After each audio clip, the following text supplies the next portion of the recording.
Bonjour les amis, j'espère que vous allez dangereusement bien aujourd'hui. Et oui, nous en sommes déjà à notre 27e vidéo de ce défi dans 30 jours je suis, donc il nous en reste plus que quelques jours pour pouvoir terminer tout ça. Je m'appelle Axel Rocher, je suis coach, formateur, conférencier en leadership authentique, inspirant et impactant. Il y a quelques temps de cela les amis, j'ai quitté une entreprise. Après plus d'un quart de siècle de travail dans l'industrie de manière générale, j'ai quitté cette dernière entreprise qui ne voulait pas me laisser partir. Et pourtant, je l'ai quittée sans avoir de travail, sans avoir d'entreprise, avec une femme, des enfants, encore une maison à payer. Et pourtant, j'ai fait le pas. Je ne sais pas si certains d'entre vous qui m'écoutez, vous êtes dans cette situation où vous vous sentez à la fin d'une première vie, à la fin d'un chapitre de votre vie et que vous êtes face à ce choix cornélien. Est-ce que je quitte ou est-ce que je reste? Est-ce que je troque le confort dans lequel je me retrouve aujourd'hui, où j'ai un contrat indéterminé, où je suis payé avec des revenus qui me conviennent, je suis stable, j'ai ma maison, j'ai mes amis. Changer me fait peur. Est-ce que je troque ce confort contre ma croissance? Ce besoin de croissance qui fait que justement je me pose la question, est-ce que je ne ferais pas mieux de partir? Vous savez, il y a des personnes où l'entourage ne comprenne pas. Mais pourquoi te plains-tu? Tu as un job, tu es en CDI, dans certains cas tu es même très bien payé, tu as une femme qui t'aime, tu as des enfants, tu as une maison, tu as des amis. Mais de quoi te plains-tu? Mais je ne me plains pas, la seule chose c'est que je me sens tiré par quelque chose de plus grand que moi. J'ai besoin de donner un autre sens à ma vie. Et ça les amis, je crois que c'est fondamental. C'est énorme pour la plupart d'entre nous, pour tous les êtres humains. Donc face à cette décision, c'est est-ce que je troque le confort dans lequel je suis pour aller vers la croissance ou est-ce que je reste dans ma zone de confort avec une douleur qui est celle de devoir probablement un jour regretter de ne pas avoir eu à ce moment-là ce courage d'aller au-devant de mes peurs et de passer à un niveau supérieur, de changer d'environnement pour aller vers quelque chose qui me convient beaucoup mieux. Vous savez, il y a cette infirmière australienne, Bronnie Ware, il y a quelques années déjà, elle travaillait auprès de personnes qui sont en fin de vie et elle a fait ce constat qui est pour moi un constat terrifiant, c'est qu'il y a, je crois, le chiffre c'est 90 voire 95% des personnes qui regrettent finalement de ne pas avoir pris un jour cette décision pour pouvoir faire ce qu'elles avaient à faire de leur vie. Et donc concrètement, elles sont dans les derniers instants de leur vie et elles regrettent de ne pas avoir mené la vie qu'elles auraient souhaité mener à ce moment-là. Et ça, je trouve que c'est un choix c'est un constat qui est terrible. Et en fait, si je vous le partage aujourd'hui, c'est que à l'inverse, quand on décide de quitter l'entreprise, on va face à l'inconnu. Et certaines personnes trouvent que l'inconfort de l'inconnu est trop important par rapport à l'inconfort de rester dans sa zone de confort et de peut-être avoir un jour à regretter. La décision est délicate, j'entends, parce que aujourd'hui on est face à nos peurs, on est face à l'inconnu, on est face à des choses qu'on ne connaît pas, parce que c'est effectivement ce qu'on nous a appris, de vivre dans un monde où il y a de la certitude, où on se retrouve en sécurité. Mais les amis, la sécurité, c'est on est figé, on ne bouge pas. On a ce besoin de croissance auquel on doit répondre. Et donc du coup, se pose vraiment cette question, est-ce que je quitte l'entreprise, je vais face à l'inconnu, je vais au-devant de mes peurs, qu'est-ce que je vais y trouver? Je vais devoir faire face à beaucoup de volonté, à de la discipline, peut-être que je vais y perdre ma liberté, peut-être que je vais y perdre aussi des plaisirs immédiats que j'aime bien aujourd'hui parce que du coup il faudra que je travaille beaucoup. Mais qui a dit que parce que le changement on allait perdre? Qui a dit que le changement était synonyme de perte? Le changement peut très bien être synonyme d'opportunité, de gagner plus, puisque tout est ouvert, toutes les cartes sont remises sur la table.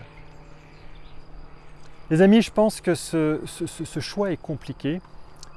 Pour la plupart d'entre nous, quant à moi en tous les cas, j'ai fait ce choix parce que j'ai décidé de répondre à mon appel.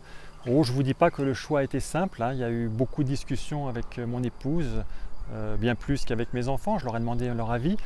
Mais j'ai vraiment pesé le pour et le contre et je me suis dit, mais si je ne fais rien, je vais partir en dépression parce que je vais faire quelque chose qui ne me convient pas du tout, qui n'est pas aligné par rapport à ce que j'ai envie de faire.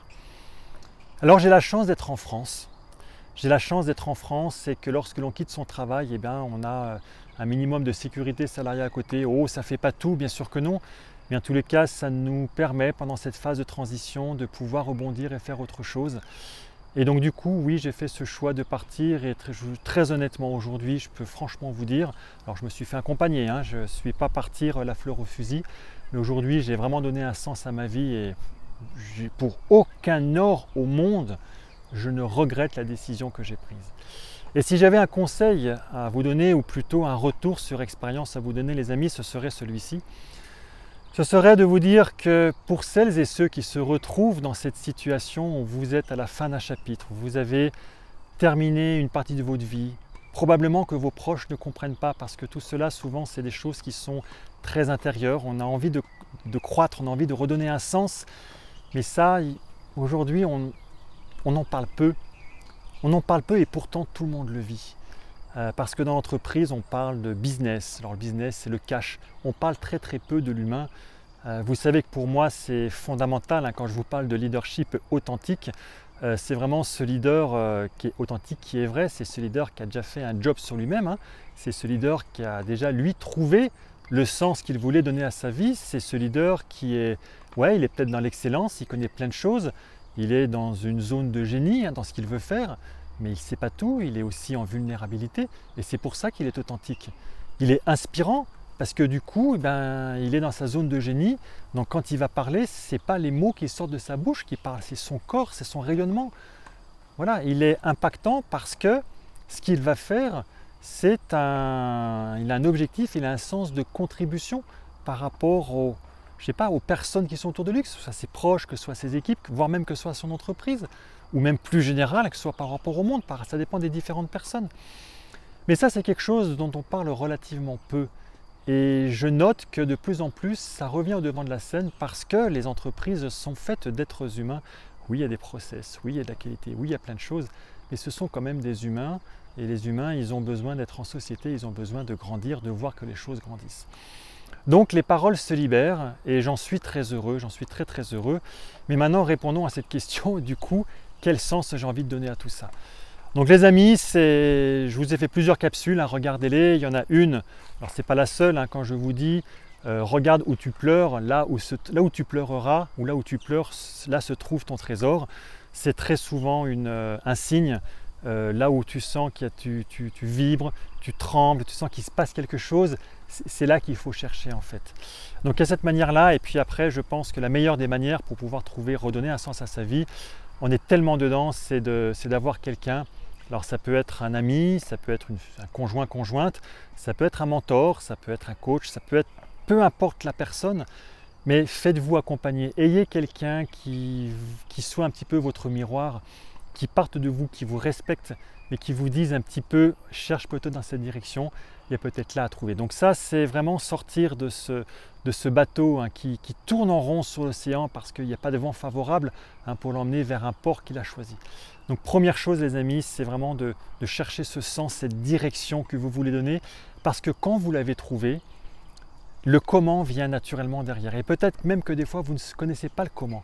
Vous allez avancer, vous allez avoir des expériences, mais vous allez savoir les interpréter. Vous allez savoir vous dire ces expériences, j'en fais quoi? Parce qu'en fait, vous savez très bien, hein, ce n'est pas l'expérience qui est importante, c'est qu'est-ce qu'on en fait. Tout ce que je vous dis, les amis, c'est du vécu. Hein, c'est exactement comme ça qu'aujourd'hui, je dirige ma vie. J'ai trouvé un sens à ma vie. Je sais où aller. Je ne me pose plus de questions. Le comment, j'ai essayé plein de choses. Hein. Il y a des choses qui ont marché, il y a des choses qui n'ont pas marché. C'est pas grave. Ce qui a marché, tant mieux. Ce qui n'a pas de marché, j'ai appris, donc je vais tester autre chose et je vais progresser au quotidien. Ok, j'ai la trouille, mais je ne suis pas mort. Je suis toujours là devant vous, heureux, souriant, à vous parler. Donc je pense que ça, c'est la première chose. Et puis la deuxième chose, je crois que c'est vraiment tout le sens qu'il y a dans ce défi. Voilà, c'est vraiment d'avancer pas à pas. C'est de se dire, méthode Kaizen, hein, elle est formidable. La méthode des 4P, le plus petit pas possible. La méthode des défis. Hein. Notez les amis que progresser 1% par jour, au bout de 100 jours, vous avez fait 100%. 100 jours, c'est quoi? C'est 3 mois et demi. C'est rien. c'est rien pour une vie, c'est rien du tout. Donc faites ces petits pas, avancez dans des défis qui vont dans la direction que vous voulez aller. Et au bout de 90 jours, au bout de 3 mois et demi, mais même déjà au bout de 30 jours, vous allez voir comme vous aurez bien progressé les amis. Hein? Donc voilà ce que je voulais rapprocher, vous rapporter. Hein. Voilà, partager avec vous une expérience de ma vie par rapport à toutes celles et ceux qui se trouvent un moment dans ce choix cornélien. Et je ne vais pas vous rassurer, mais dites-vous bien que dans une vie, on a plusieurs chapitres. Donc à un moment, il est nécessaire de refermer un chapitre et puis d'en ouvrir un autre. C'est ce qu'on appelle une période de changement et qui fait partie de la vie. Hein. La vie, s'il y a bien une chose qui ne change pas, c'est le changement. Voilà les amis, je vous dis à très bientôt. En fait, vous connaissez, hein, je vais vous dire à demain dans une prochaine vidéo. Ciao, à très bientôt.